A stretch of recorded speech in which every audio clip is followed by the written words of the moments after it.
Welcome back to Top Down, Bottom Up. This month for the Top Down, we're going to be looking at a comparison of the S&P 500, the broader market, versus a sector that we really like and we've been highlighting over the last few editions. On the chart behind me, you can see the S&P 500.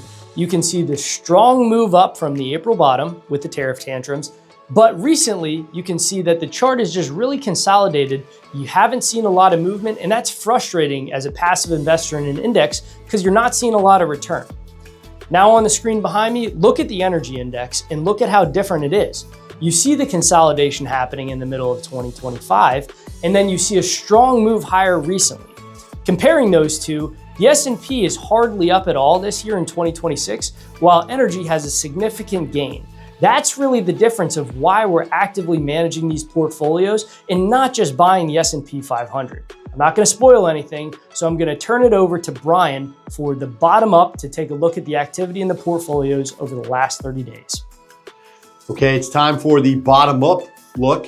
And no, you're not experiencing deja vu. I am wearing the exact same outfit as last month's episode. But let's get right into it. So as Jake alluded to, there are three areas of the market that have done fairly well to start the year. And we've been overweight in those three areas being energy, healthcare, and industrials. And we've taken action accordingly.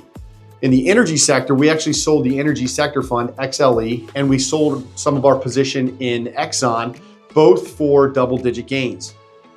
In the healthcare sector, we trimmed some of our position in Merck and some of our position in Amgen, again, both for gains as well.